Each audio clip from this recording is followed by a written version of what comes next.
Muy bien, correcto. Bueno, entonces quedábamos pues que vamos a ver nada más este primer párrafo, ¿verdad? Son los ingresos por enajenación de bienes y lo regula realmente el Código Fiscal de la Federación en su artículo 14. Es lo que se dice que se entiende por enajenación de bienes, ¿verdad? Y dice que se entiende por enajenación de bienes toda transmisión de propiedad, aun cuando el enajenante se reserve el dominio del bien enajenado. ¿Alguien ha oído hablar esta figura de la reserva de dominio del bien? ¿Han escuchado ustedes de ese tema? ¿O saben de qué se trata?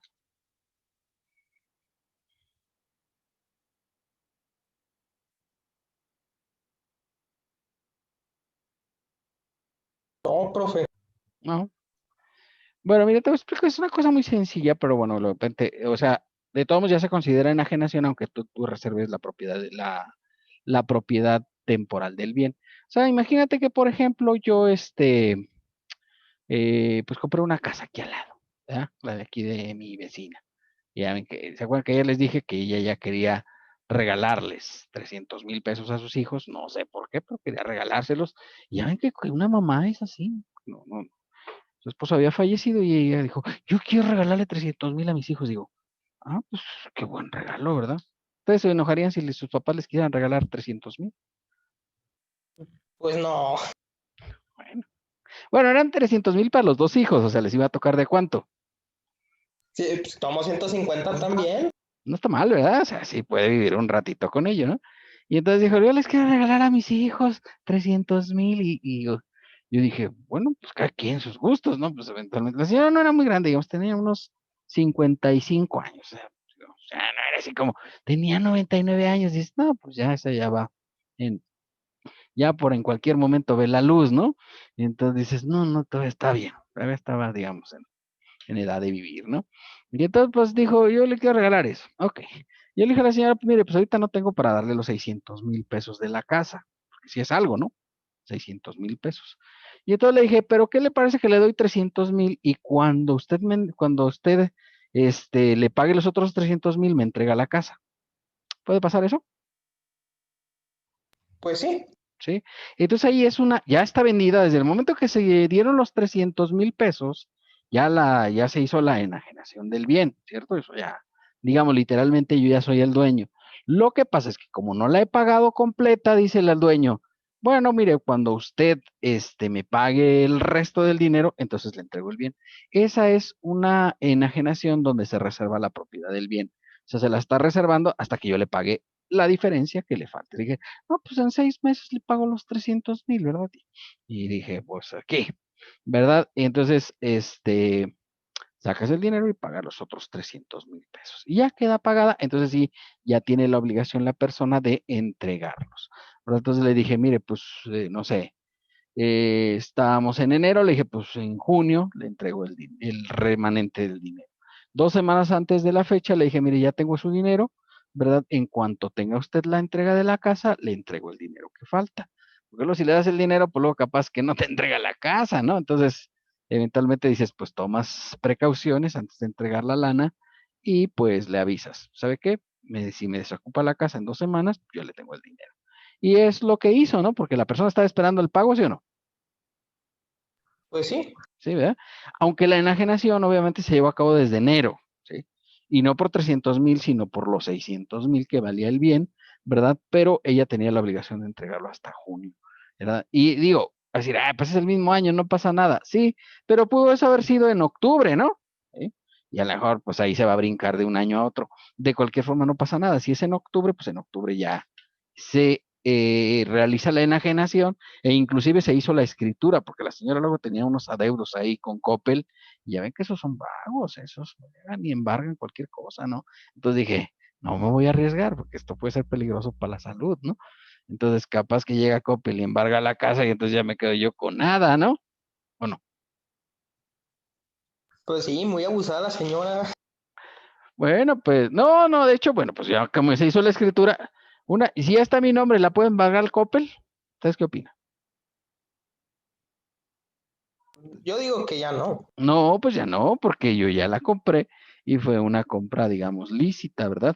En la escritura se puso que se debían 300,000 pesos y que se iba a entregar cuando se pagara el remanente. Entonces, ahí está una operación, ¿verdad? que se hizo con reserva de dominio hasta que se hace el pago correspondiente, ¿de acuerdo?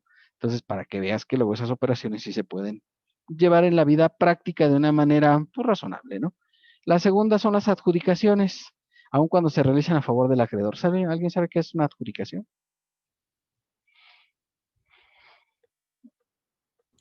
No, profe. No. Bueno, pues una adjudicación, jóvenes, ¿verdad? Por ejemplo, yo le debo al banco, ¿sí? Compré, y de hecho no sé si les platiqué, pero cuando yo me casé, en el año de 1995, ¿verdad? Pues hubo una gran crisis en México. Y entonces de repente en el 94 teníamos tasas de interés del 20% y en el año 1995 las tasas de interés llegaron a subir hasta el 90%. Y entonces dije, oh, caray, ¿verdad? Entonces eventualmente pues dije, ay, yo no tengo para pagar, ¿verdad? O sea, me aumentaron el pago de 1,500 pesos que pagaba yo de mi casa, lo aumentaron a 3,500. Y pues obviamente los sueldos no subieron en ese porcentaje, por supuesto. Y entonces pues yo dije al banco, no, pues sabes que no tengo para pagar. ¿Puede pasar eso en la vida real? ¿Sí o no? Claro. Sí, ¿verdad? De hecho, ahorita está pasando, ¿no? Con esta cuestión de la pandemia, pues luego mucha gente se ha quedado sin trabajo, ¿verdad? Y a lo mejor estaba debiendo una casa, un coche, y pues obviamente pues ya no tiene para pagarlo. Entonces va con el acreedor y le dice, ¿sabes qué? No tengo para pagarlo. Aquí te lo voy a dar en adjudicación. Esa es una adjudicación cuando un deudor le entrega a su acreedor el bien que tenía en garantía. Y obviamente habitualmente los bancos pues siempre tienen una garantía, ¿no? En este caso era el inmueble y les dije, no, pues mire, ¿sabe qué? Aquí está su casa, pues muchas gracias, ahí la tiene, ¿verdad? Y se la entregué en adjudicación.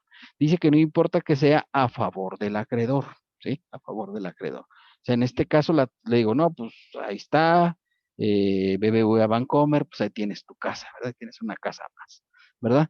Hay empresas que por su naturaleza, ¿sí? O contribuyentes que por su naturaleza no se pueden quedar con los bienes. Se los pueden adjudicar, pero no se los pueden quedar. Y entre ellos están los bancos, el Seguro Social, el Infonavit, el SAT, etcétera, ¿verdad? Ellos no se pueden quedar con los bienes porque tienen poder sustancial de mercado y por esa razón no se pueden quedar con los bienes que adquieren por adjudicación. ¿Sí queda claro lo que es la adjudicación, verdad?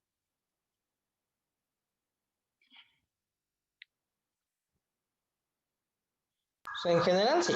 Sí, profe. Sí, Sí, vean. Y obviamente pues hay una transmisión de propiedad, porque recuerden, oiga, pero no la había pagado. No, no la había pagado, pero como el banco habitualmente, en el caso de que pidas un crédito, el banco paga, ¿no? Le paga al acreedor.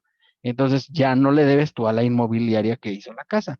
Ahora le debes al banco, ¿no? O sea, habitualmente digo, ah, mira, esta la hizo, no sé, la inmobiliaria Aguascalientes SADCB, esta casa. Entonces, Inmobiliaria Aguascalientes va con el banco, le dice, mire, esta persona quiere comprar una casa y obviamente el banco le paga inmobiliaria. Ya, obviamente, yo ya no le, ya la persona que compró el bien, ya no le debe, en este caso a la inmobiliaria, sino le debe al banco. Entonces, el banco es el acreedor y es el que se puede adjudicar los bienes, ¿de acuerdo? Entonces, son los que se hacen por adjudicación. La aportación a una sociedad, pues esa creo que sí está clara, ¿verdad? Cuando tú das bienes distintos al efectivo. Porque obviamente dice, pues si doy efectivo, pues ahí no hay enajenación. Eventualmente el efectivo no genera un supuesto de enajenación. Aunque luego en la ley del ISR dice que la aportación a una sociedad se considera que no es ingreso para efectos de la ley del impuesto sobre la renta. Entonces digo, ok, mira, sabes que yo tengo una bodega y la quiero aportar a la sociedad. ¿Puedo pasar eso en la vida real, sí o no? Sí. Sí. Sí, sí, verdad que en lugar de dar dinero, yo digo, pues oye, esta bodega que tengo aquí, ¿no? Para aportar a la sociedad. Entonces dice, ah, perfecto, sí, tu bodega es válida, se hace un avalúo y con eso se toma la aportación. Dice, no, pues la bodega vale 1,000,000 de pesos, lo dice un perito evaluador. Y sobre ese valor te lo toman en cuenta.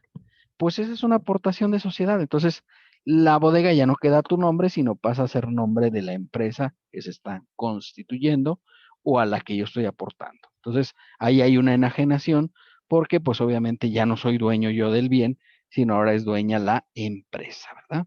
¿Sí? La que se realiza a través de un arrendamiento financiero, ¿sí? Ya hemos platicado aquí que el arrendamiento financiero pues te hace dueño de lo que adquieres en arrendamiento financiero. Entonces yo voy y digo, oye, yo quiero comprar un coche en arrendamiento financiero y le digo arrendador a Banorte que me financie. Pues eventualmente, pues yo ya, en el momento en el que se hace el contrato de arrendamiento financiero, ¿verdad? Ya soy dueño del bien que se está arrendando. Y recuerden que es diferente el arrendamiento financiero al arrendamiento puro. El arrendamiento financiero se reconoce porque hay tres cosas sobre las cuales debe de tener una cláusula el contrato correspondiente. Uno, que al final del periodo yo me quede con el bien con un valor obviamente inferior al que le corresponde. Dos, que al final del periodo yo se lo traslade a un tercero, pero también con un valor inferior al de mercado. Y tres, que prorrogue el contrato de arrendamiento financiero, pero con una renta que sea menor a la que yo venía pagando. Entonces, esas son características que tienen que venir señaladas en un contrato de arrendamiento financiero y que son lo que diferencia del arrendamiento puro, ¿sí? Entonces, eso ya cuando yo voy y celebro el contrato de arrendamiento, ya soy dueño. Dice, oiga, pero es que no lo he comprado, nada más lo estoy rentando. No le hace, ¿verdad? Si tienes las opciones terminales ya señaladas, ¿sí? Cualquiera de las tres opciones terminales, en este supuesto ya eres dueño del bien a partir de ese momento. ¿Sí? ¿Hasta ahí vamos bien? Sí. Sí, ¿Sí? profe. Todos estamos bien dormidos. Sí, profe. Oh, profe, claro que no. Ah, bueno, me parece adecuada su estrategia. No que dijo que sí. Bueno, Profe, sí, yo tengo una duda. dígame. O sea, no es sobre la presentación, pero A ver. hoy en el trabajo, Ujú, una muchacha le preguntó al contador ujú, sobre eso del arrendamiento, porque él va a estar pagando cada mes, ujú, como una cuota para ir pagando una camioneta. correcto. Pero esa camioneta cuesta, creo que 200,000. Ujú. Entonces decían que los pagos solo deberían de ser de 7,000 pesos al mes, pero es Es, que no le entendimos bien. es que probablemente sea por arrendamiento puro, ¿sí? Si es por arrendamiento puro, ¿verdad? Entonces sí hay un monto máximo sobre el cual se puede hacer esta operación del arrendamiento puro, que es el monto máximo establecido. No quiere decir que no puede ser por más. Lo que pasa es que si pagas más, pues luego no sería deducible, ¿sí? Entonces el arrendamiento puro es que no te hace dueño, aunque habitualmente en el arrendamiento puro también luego ahí le ponen una cláusula tramposa que dice, bueno, pero al final, ¿sabes qué? Te lo vamos a vender más baratito, no sé cuánto, ¿verdad? Pero no lo ponen en el contrato, lo hacen a través de una adendum. Entonces ya no es arrendamiento financiero porque pues no se puso eso. Entonces sí hay un límite para pagos en arrendamiento puro para que puedan ser deducibles los bienes, ¿de acuerdo? Ah, ok.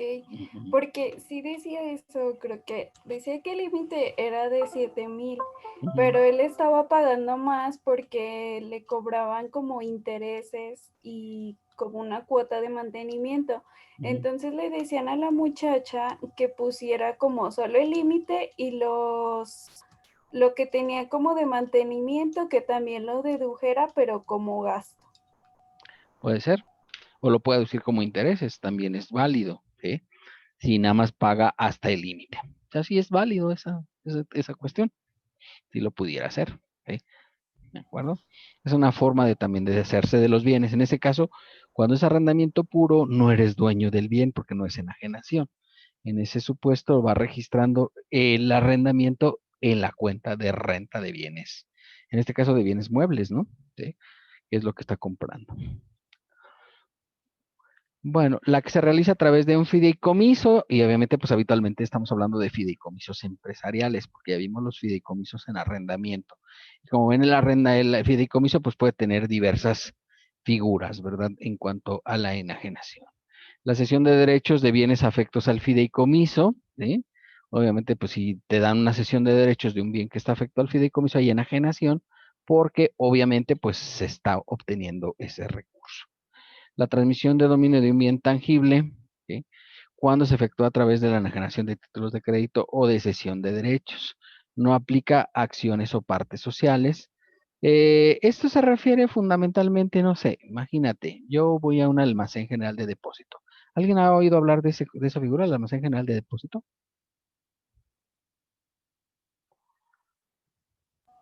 No. No. Bueno, hay unos almacenes generales de depósito que tienen una autorización de Hacienda para almacenar mercancías, ¿sí? O sea, por ejemplo, imagínate, ¿sí? Yo voy a un almacén general de depósito en Laredo, Texas, ¿sí? Que tienen una. Entonces le digo al almacén general de depósito, oye, voy a depositar aquí maíz. Y el almacén general de depósito lo que hace es almacenadora mexicana SADCB, y que tiene una sucursal aquí en Aguascalientes. Y le digo al almacén general de depósito, pues te dan un certificado de depósito. Y dice, usted acaba de almacenar aquí 100 toneladas de maíz. ¿Puede pasar? Sí, Sí, ¿verdad? Y ya, entonces ya el certificado lo que avala son 100 toneladas de maíz, y maíz blanco, etcétera. Le pone ahí todas las características del maíz, por supuesto. Y entonces dice, oiga, yo tengo este certificado, viene aquí a Aguascalientes y va a una tortillería. Puede ser una tortillería que tiene muchas tortillerías, pues seguramente, ¿no? 100 toneladas es algo. Y entonces les dice, oiga, le vendo este maíz. Y entonces le dice, le voy a ceder este certificado de depósito de 100 toneladas. ¿Podría pasar? ¿cómo, perdón? Le vende el certificado que ampara 100 toneladas de maíz.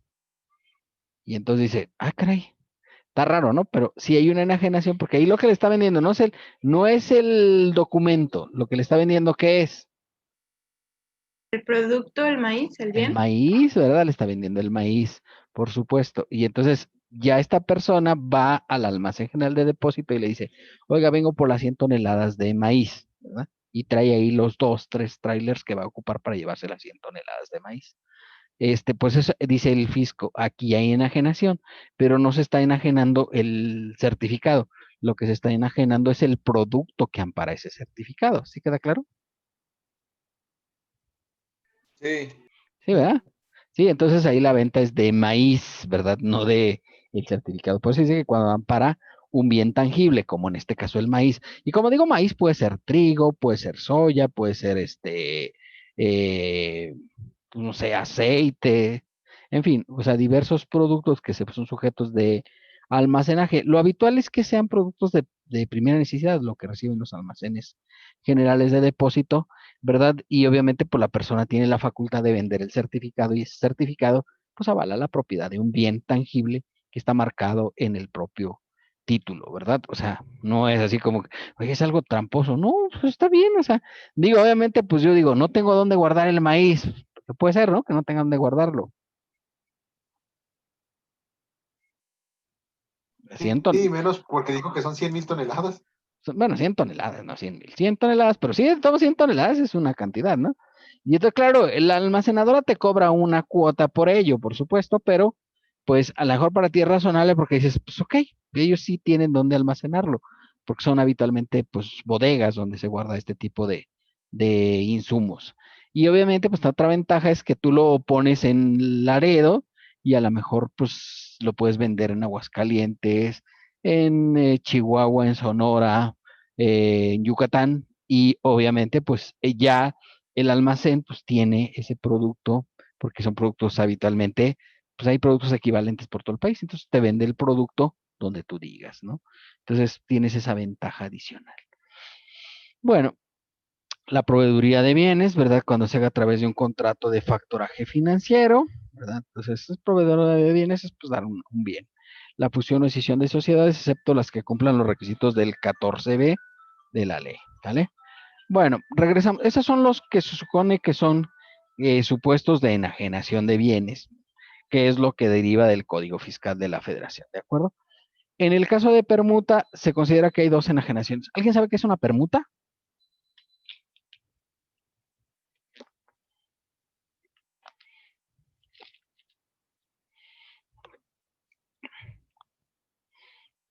¿No saben qué es una permuta, jóvenes?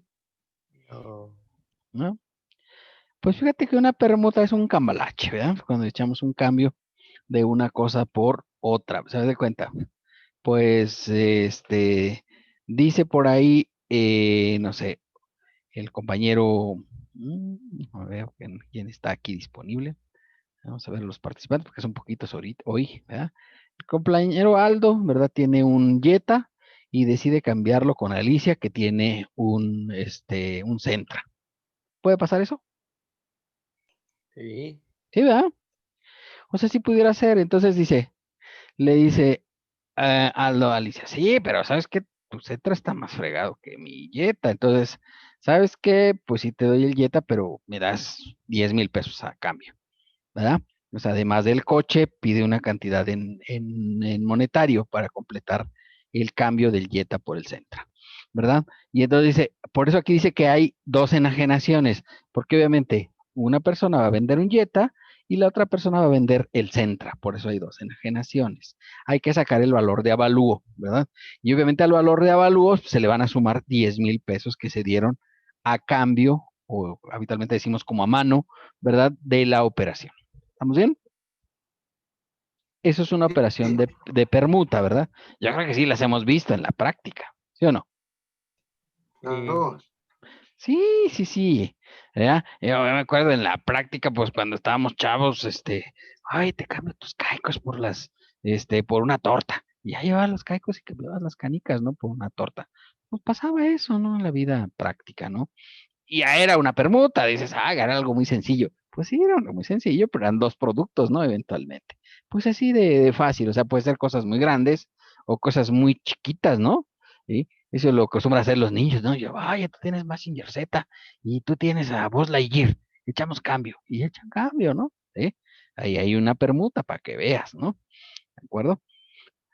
Bueno, ya en un caso así más extremo, ¿verdad? Ay, fíjate que tú tienes una Xbox 360, yo tengo este, una Wii. No sé si todavía existan, ¿verdad? Pero antes había. Y entonces echamos cambialache. ¿Puede pasar eso?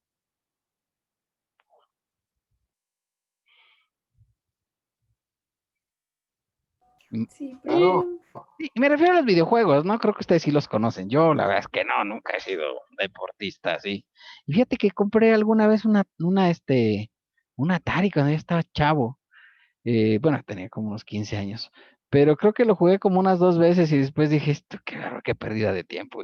Y ya, lo abandoné por todo, pero mis hermanos, ¿no? Qué bárbaros, ¿eh? Se echaron el Atari, que es un juego muy antiguo, ¿no? Muy, muy antiguo, fue de los primeros que salieron de esto, ¿ya? Jugábamos béisbol y tenis y cosas así, o sea, sí había juegos divertidos. Y yo compré todos los cassettes, pero nunca los usé. Pero mis hermanos sí se volvieron muy adictos, ¿no? Yo la verdad es que eso de los videojuegos nunca le he entrado. ¿A ustedes sí les gustan los videojuegos? ¿O no? Claro, profe. Claro, profe. Ah, bueno, para que veas, ¿no? Que eso puede pasar en la vida real, ¿no? Y ahí está mi hermano, el que se vio más adicto, pues todavía juega, fíjate, ya tiene como 40 y tantos años y sigue siendo un jugador ahora tiene el Xbox y la Wii, tiene todos los juegos que habidos y por haber. Pues así pasa, ¿no? Ahí está. Bueno, se considera ingreso el monto de la contraprestación obtenido inclusive en crédito. Subrayo crédito, porque si ustedes recuerdan en los demás capítulos, ¿verdad? Cuando hablábamos del crédito decíamos, no, el crédito es hasta que esté cobrado. Pues en el apartado de enajenación de bienes, no, aquí el crédito se considera ya que es un ingreso. O sea, si tú dices, oiga, pues vendo este terreno, ¿verdad? Te doy 300,000 ahorita y te doy 500,000 el año próximo. Ah, el ingreso es por 800,000, aunque te llevas los 500. Me dice, oiga, pero deje cuando cobre, entonces que se vuelva ingreso. No, aquí no funciona así, o sea, aquí sí es ingreso, aunque no hayas cobrado, ¿de acuerdo? O a lo mejor para decir, oiga, pues sí, pues son 800,000, ¿verdad? Aquí están 100,000 y le voy dando cada mes 100,000 pesos. No, o sea, no lo vas a conseguir cada mes. Ahí de una vez tienes que considerar los 800,000 ingreso, ¿verdad? Con motivo de la enajenación y cuando por la naturaleza no haya contraprestación, se atenderá al valor de avalúo practicado por persona autorizada. O sea, ya decíamos, ¿no? Por ejemplo, en el caso de la permuta, que decíamos, vamos a intercambiar un Jetta y por un Sentra. Pues obviamente dices, oye, ¿cuánto valen? Pues no sabes, o sea, a ciencia cierta, a lo mejor tienes una idea, pero a ciencia cierta no sabes exactamente cuánto valen. Y entonces dice, pues, ¿qué tengo que hacer? Pues un avalúo por un perito valuador especializado. Nada de que yo digo, pues yo pienso que este vale como 80 y este otro vale como 50. No funciona así. Tiene que ser un perito valuador autorizado para emitir el dictamen correspondiente para decir cuánto vale el bien, porque pues como ahí no hay un valor de referencia, pues tiene que tomarse esto, ¿verdad? ¿Sí? No se consideran ingresos por enajenación de bienes los que deriven de causa de muerte, donación o fusión, porque las sociedades que deriven de bonos, valores y otros títulos de crédito, siempre que los ingresos por enajenación se consideren interés en los términos del 8. ¿Por qué creen ustedes que no se consideran enajenación los que sean por causa de muerte?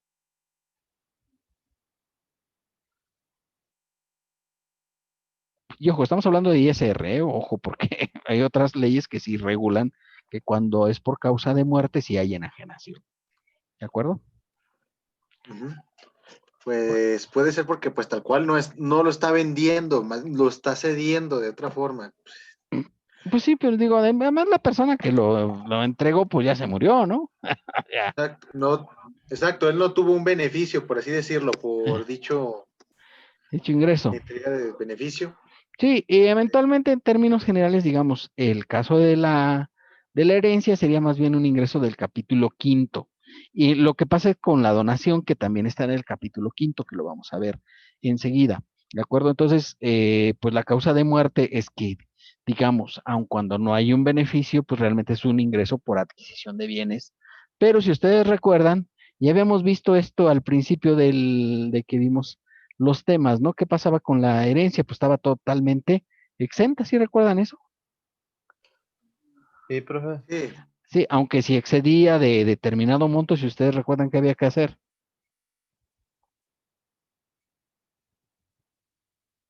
Ya ven que ya se les olvidó todo eso. Informarla. Ah, eso, muy bien, muy bien. Muchachita, y no se acuerda del monto.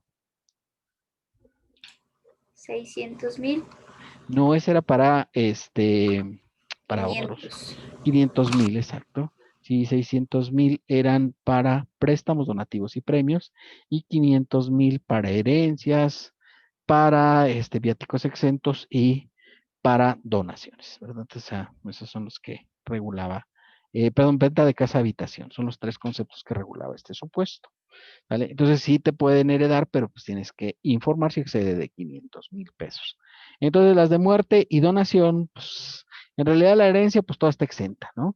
Hay por ahí una propuesta en el Congreso que quieren grabar la cuestión de la herencia. Yo ya les había platicado que en Estados Unidos la herencia puede estar grabada hasta con una tasa del 65%, ¿sí? En Estados Unidos. Y ahí los impuestos son un poquito más caros. Entonces, 65%, pues te quedas con el 35%. O sea, si recibes, por ejemplo, $1,000,000, ¿verdad? Entonces, 650,000 se los queda el Estado y tú te quedas con 350,000 para que seas feliz, ¿verdad? Y así como en el caso de bienes muebles e inmuebles, por supuesto que el Estado también se queda con una buena parte. ¿Correcto? Aquí en México pues está exento, ¿sí? Pero hay una propuesta en el Congreso para efectos de hacerlo grabado. De hecho, lo estuvieron señalando ahora en esta reforma, pero dijo López Obrador, no voy a aumentar impuestos hasta que ganen mis diputados el próximo año. Entonces, hasta el próximo año van a hacer esa propuesta, ¿de acuerdo? Bueno, eso ya lo vimos, ¿no? Lo que se entiende por enajenación de bienes. Artículo 120. Vamos a ver cómo se determina el impuesto anual. ¿Sí? Este capítulo se ve así medio raro, medio complejo cuando lo analizas de manera teórica, pero en realidad la verdad es que está muy facilito, ¿verdad? Pero así teóricamente dices, ¡ay! Te da la que yuyo cuando lo estás leyendo. Dices, ¿qué dijo? Y sí está raro el asunto, ¿no? Entonces vamos a ver cómo se determina el impuesto del ejercicio. Las personas que obtengan ingresos por la enajenación de bienes podrán efectuar las deducciones a que se refiere el 121 y con la ganancia así determinada se calculará el impuesto anual. O sea, no es muy difícil, ¿no? Ingresos menos deducciones y eso te va a dar la ganancia. ¿Sí estamos bien? ¿Eso suena lógico? Sí. Sí, pues suena lógico, ¿no? O sea, no hay mucha ciencia en el asunto. Son ingresos menos deducciones y eso da la ganancia. Es así. Pero aquí es donde empieza el detalle, ¿no? Aquí es donde van las cosas. Este capítulo determina ingresos acumulables y no acumulables. ¿Y por qué determina ingresos no acumulables? O sea, imagínate que yo tengo un terreno, ¿verdad? Yo tuve un cliente por aquí, pues, que estaba cerca aquí de mi casa, ¿verdad? ¿Sí? Y tenía un pequeño rancho como de unas 30 hectáreas. ¿De acuerdo? Y entonces le dijo de repente una constructora, oiga, pues queremos pues construir aquí en su rancho. ¿Puede pasar eso en la vida real, sí o no? Sí. Pues son terrenos aquí conurbados, o sea, está aquí muy cerquita de Colinas del Río. Ya ven que aquí abajo pasando el puente este nuevo que acaban de hacer, pues ya hay un montón de fraccionamientos nuevos. Pues ese terreno era de un cliente, ¿verdad? Y le dijeron, oiga, pues sí, queremos construir ahí. Muy bien, y le dice al cliente, correcto, ¿sí? Necesito que me paguen 20 millones de pesos, ¿sí? Por eso, eran 30 hectáreas, eso no estaba mal. 20 millones. Fue hace como unos 20 años eso, ¿no? O sea, sí era un dinero, en realidad. Y entonces dices, ya van a una inmobiliaria de Monterrey, van al corporativo y le dicen, no, pues la persona quiere 20 millones. Y el corporativo les dice, pues denle los 20 millones. Ya, correctísimo. Y entonces ya vienen con la persona y le dicen, sí, correcto, nos interesa y vamos a pagar los 20 millones de pesos. Y entonces ya hacen el cálculo, la determinación en los términos de este apartado y le dicen, oiga, pues el terreno había costado como 30,000 pesos, le había costado a la persona, ¿sí? Y obviamente, pues eran 30,000 pesos de hace N años, ¿no? Entonces en realidad le habían costado 30 pesos actuales, porque si ustedes recuerdan, hace algunos años le quitaron 3 ceros a la moneda. Entonces, 30 pesos, pues aunque le hicieras la actualización del 10,000,000%, pues 30 pesos, ¿cuánto te podía dar, no? Contra 20 millones. Pues nada, ¿verdad? Realmente creo que le daba la actualización, le daba como 100,000 pesos o 10,000 pesos, no me acuerdo. Y entonces sacamos la ganancia y dijimos, no, pues se toca pagar pues una la notota, ¿eh? Y entonces ya le calculamos el impuesto y eran algo así como unos 3 millones de pesos de impuesto. Y dice, ¿3 millones? Y entonces habla con los de la y dice, no, yo les dije que 20 millones libres de impuesto, dijo. Y obviamente volvieron a ir con el corporativo porque no eran de aquí, no eran de Monterrey.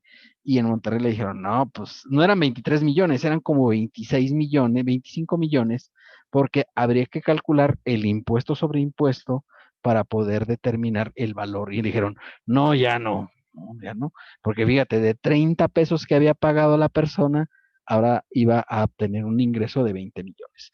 Entonces dices, de repente los bienes inmuebles pasa eso, ¿sí o no? Sí. Sí, o sea, un crecimiento, claro, en aquel tiempo pagar 30,000 pesos, pues era un dineral, ¿no? Pero claro, al día de hoy, 30 pesos, dices, como 5 cocas, ¿ya? Más o menos, ¿no? O menos, ¿no? 3 cocas, ¿no? 3 Coca-Colas me refiero, ¿no? O sea, de 600 gramos, de 600 mililitros, perdón. Entonces dices, pues realmente el valor, pues sí digamos que el tiempo, ¿verdad?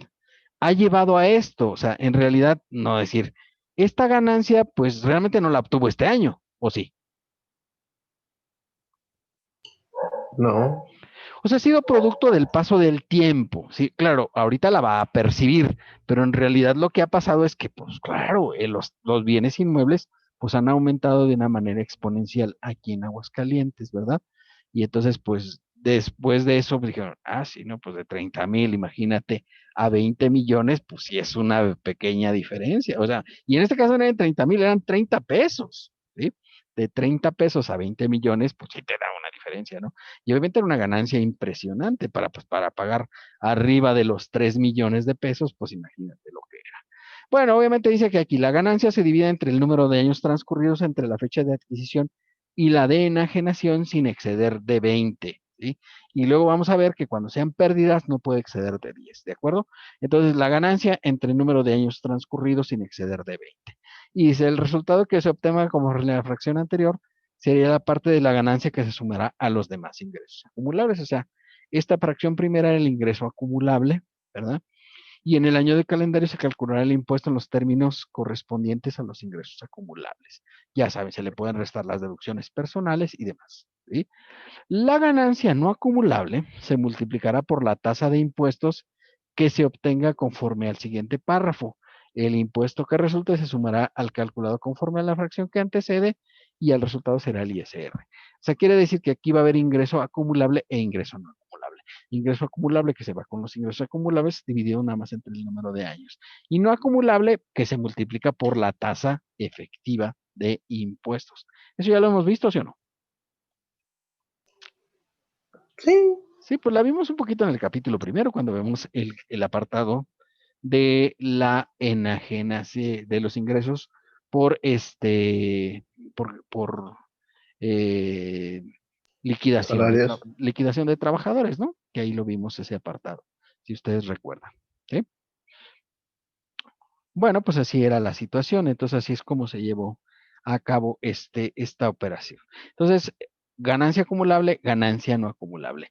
Aquí la verdad es que la fórmula para determinar la ganancia es un poquito diferente a la que hemos venido manejando en el capítulo de sueldos, o sea, no es el mismo esquema para determinar la tasa efectiva, porque allá dividíamos simplemente el ISR bruto entre el ingreso base, ¿verdad? Si ustedes recuerdan cuando vimos la TEA en el caso de actividades de salarios. Aquí es diferente. Hay dos formas para hacerlo. Nosotros vamos a utilizar en términos generales, ¿verdad? La primera, la fracción B, pues se las voy a platicar nada más por platicárselas, pero aquí no las vemos a ver, porque pues obviamente pues no hay forma de determinarla, porque requieres 5 ejercicios para efectos de hacer el cálculo, y eso ya nos mete en muchos líos. Pero eventualmente, pues lo que nos interesa es ver el procedimiento que se da para este supuesto de la enajenación de bienes, ¿de acuerdo?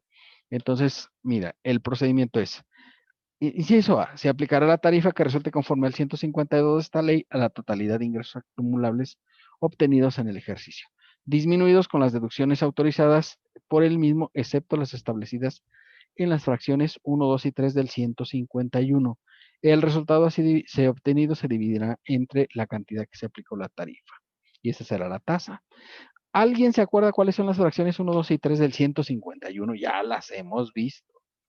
Ya vimos el 151. El 151, para los que no saben de qué se trata, es las deducciones personales.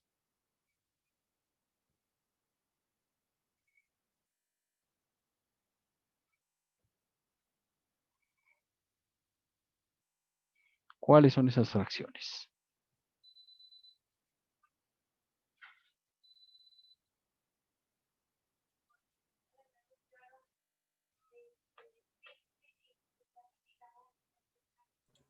Honorarios médicos, dentales, psicológicos, nutrición y gastos hospitalarios.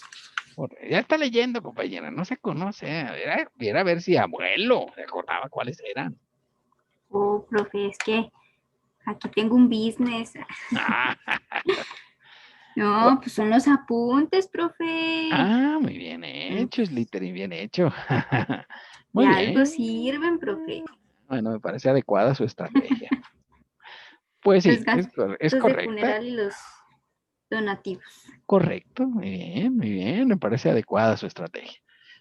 Bueno, pues esos tres conceptos, jóvenes, no se aplican para sacar la tasa efectiva, ¿sí?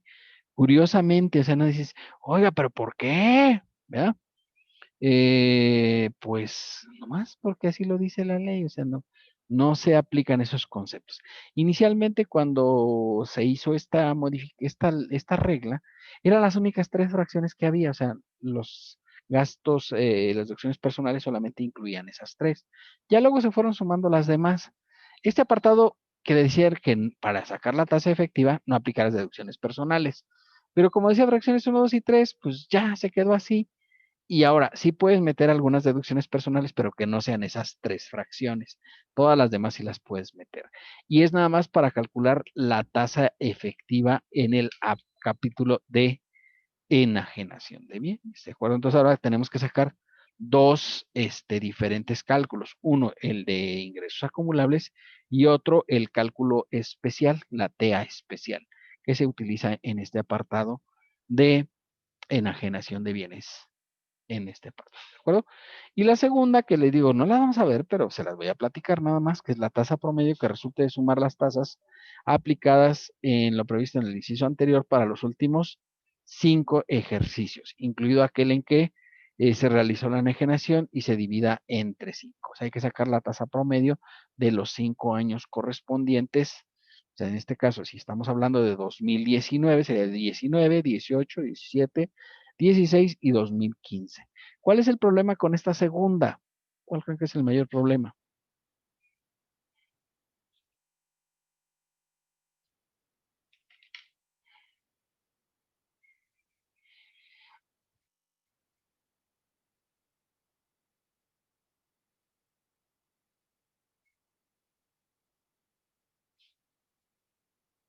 Toda mi concurrencia ya se fue a dormir. Aquí estamos, profe, pero no. Nos dejó sin No palabras, pensamos. profe. No entendí la pregunta. Bueno, es que aquí te pide la tasa promedio de los últimos 5 años. Yo les digo, ¿cuál creen ustedes que es un problema práctico para este apartado? Que pues como lo habíamos visto, no era ¿cómo se dice? Una situación fija, sino más bien es, ¿cómo se dice? Esporádica. Entonces mantenerla, bueno, más bien tenerla siempre a la mano, pues es difícil o porque no es seguido. Sí, no, digamos, yo le veo problema práctico en general, y es que los contribuyentes son muy desorganizados. Todos avientan por ningún lado, ¿verdad? Entonces, como ven, ahí es el problema con los contribuyentes que pues tienen todo por ninguna parte. Y para hacer este cálculo necesitas tener 5 declaraciones anuales. Tú puedes decir, oye, las puedo sacar ahí en Declarasat. Pues creo que puedes sacar 2 o 3, las demás ya no aparecen. O sea, porque aunque muchas se hicieron electrónicas, pues como que las han ido desapareciendo del sistema. Y entonces tener 5 anuales, pues no es fácil, ¿verdad? Porque los contribuyentes dicen, allá está, ¿verdad? ¿Y dónde? Allá en el archivo, ¿verdad? Y dices, ¿y dónde está el archivo? Y ya lo buscas y dices, no, qué barbaridad, no te metes ahí, dices, quién sabe si sobrevivas. Pues es el desorden que en muchos casos tienen los contribuyentes. No, no sé, a lo mejor yo he trabajado con contribuyentes que son muy desorganizados. Ustedes sí tienen puro contribuyente acá, bien pipiris nice. No, ¿qué, profe? Siempre todos tienen un desorden, ¿no? O sea, en realidad, decir, tráeme las últimas 5 declaraciones anuales y decir, ¿eh?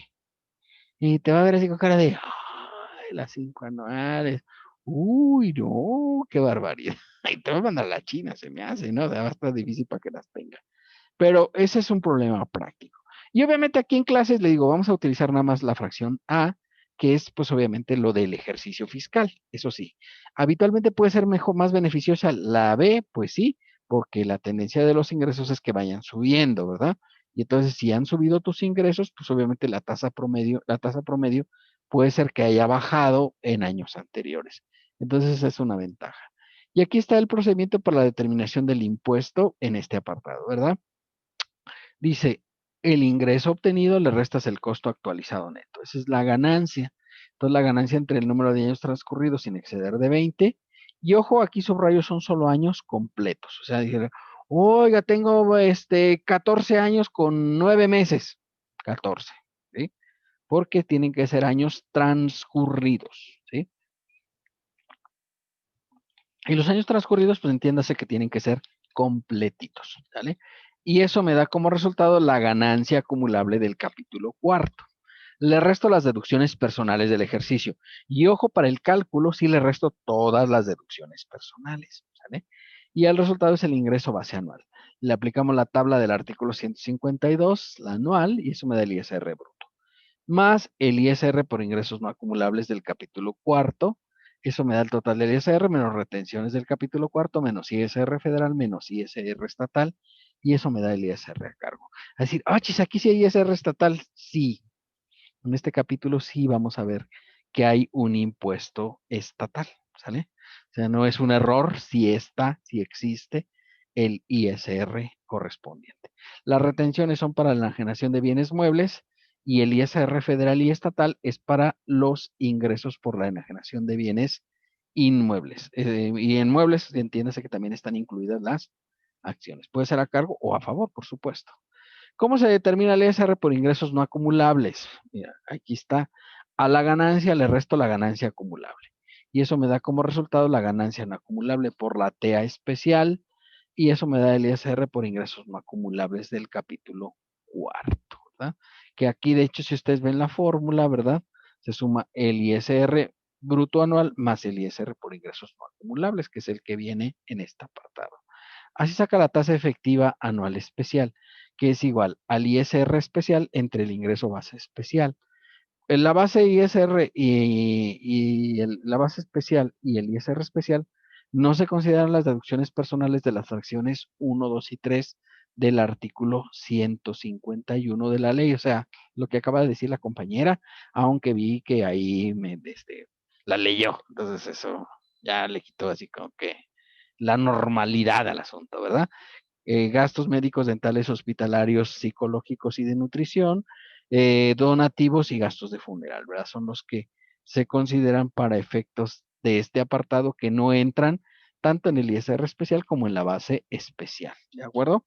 Entonces hay que tener cuidado en este capítulo que es diferente al que habíamos hecho, o sea que a partir de este capítulo vamos a tener que hacer dos cálculos anuales. Uno para el cálculo anual normal de ingresos acumulables que incluye todas las deducciones personales y un cálculo especial que es solamente para calcular el ISR por ingresos no acumulables por enajenación de bienes de este capítulo, ¿de acuerdo? Hasta ahí vamos bien, niños. Sí, ¿Eh? ¿Verdad que sí está bien fácil? sí. Bien. Obviamente dice que cuando el contribuyente no hubiera obtenido ingresos acumulables en los 4 ejercicios anteriores previos, ¿verdad? La tasa promedio a que se refiere se considerará nada más el ingreso correspondiente a la ganancia por la enajenación de bienes inmuebles. Entonces, en este caso, la ganancia pues, sería su único ingreso. Si es que no hubiera tenido ingresos, porque a lo mejor es una persona que no había ganado nada y pues en este año tuvo un ingreso.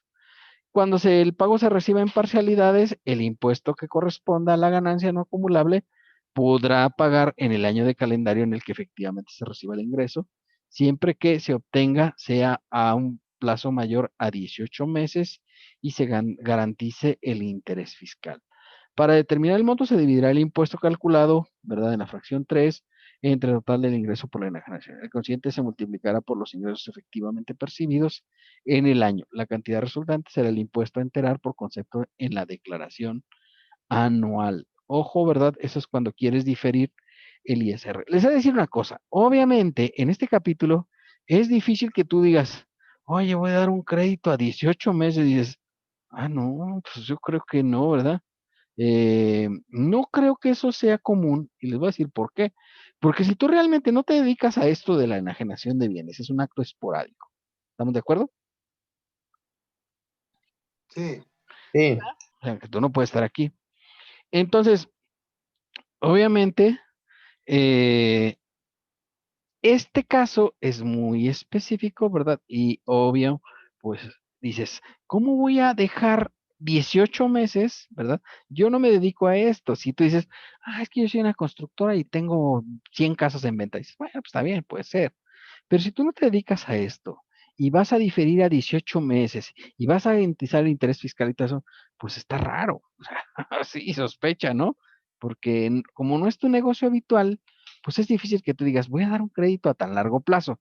Digo, salvo que sea un familiar o algo por el estilo, pero lo normal es que no lo hagas, ¿verdad? O sea, que digas, no, no, no, pues tú quieres que te venda, pues paga, ¿verdad? Entonces, pues es difícil. Este apartado es raro que se dé en la práctica por eso, porque no es muy común que vendas a tan largo plazo al no ser tu actividad preponderante a la que te desquita. ¿Estamos bien? sí. Sí, o sea, no, de hecho no lo vamos a ver esto, pero se los platico porque sí se puede hacer, o sea, que difieras también. En este caso solo se difiere el ingreso no acumulable. El ingreso acumulable se tiene que pagar en el año en el que se haya vendido el bien, aun cuando hayas diferido el pago correspondiente, ¿verdad? Bueno, hasta aquí alguna duda, niños. No, profe. ¿Ah? Pues si les parece, ¿verdad? Y después de que ya ven que nos quitaron ahí dijo que había 10 minutos, ya ven que hablaron ahí de tantas cosas, ¿verdad? Ya hasta tenía que sacar a la luz lo que no debiera, pero pues así soy yo de rebeldísimo. Sí, dígame. Yo de la vida profesional, pero Ujú. para poder emitir una factura por prestación de servicios, ¿cómo sería? ¿Prestación de servicios profesionales? Pues nada más así me dijeron tal cual, como, oye, para poder que preste un servicio, creo que sí, era algo, sí, algo de profesional, Pues así le pone honorarios profesionales. ¿Eh? pero ocupas un programa, ¿no? Supongo. No lo puedes hacer en la página del SAT. Ok, y ya nada más, Nada más busca ya, ahí el esquema de facturación electrónica en el SAT. Tienes que tener, obviamente, firma electrónica y contraseña. Y ya, eso sería todo. ok, profesor, muchas gracias. ¿Sí? Entonces ahí entra y ahí lo puede hacer. Sí, porque pues no, ya, claro, si vas a hacer eso cada mes o eso, o vas a hacer muchas facturas, pues a lo mejor sí es mejor tener un programa, pero si es una esporádica, pues ahí la haces, o sea, ¿para qué batallas, no? Muy bien, profesor, muchas gracias. Ujú. Bien, ¿alguna otra duda, jóvenes? ¿No? Bueno, pues si les parece, entonces hasta aquí le dejamos por el día de hoy, ¿verdad? De guardar, mañana nos vemos para terminar, espero terminar ya esta teoría. La verdad es que enajenación y adquisición de bienes es una teoría un poco larga, ¿verdad? Y obviamente, pues yo creo que el lunes o martes hacemos ya los ejercicios siguientes. La tarea va a ser para la siguiente semana. Por cierto, ya puse los ejercicios y la presentación ahí en la presentación en el Facebook. Y los ejercicios ya están en el aula virtual. No los he subido a Facebook porque yo creo que los vamos a dejar para la siguiente semana, porque para esta semana ya tenemos tarea, ¿no? Sí. La de arrendamiento, ¿no? Que está chiquita, pero bueno, pues para no duplicar tarea, no está, no es adecuado, ¿verdad? Y así ya dejamos ya para las últimas 2 semanas, pues, las 2 tareas que nos quedan, ¿verdad? Que sería de los capítulos 7, 8 y 9, ¿verdad? Es la última parte que vamos a ver. Y luego vería el ejercicio integral, ese que incluye todos los capítulos, ¿verdad? De una vez, este fin de semana espero, si no se me olvida, ya les voy a poner la tarea final integradora para que de una vez la vayan avanzando, porque ustedes están ya capacitados ampliamente, ¿verdad? Ampliamente, para que no lo dejen hasta el último minuto. ¿De acuerdo? ¿Sí? Bien, ¿alguna otra duda, niños? No, profe. Bueno, entonces nos vemos mañana, chicos. Hasta mañana. Nos vemos, profe. Suerte. Gracias, profe. Mañana, profe.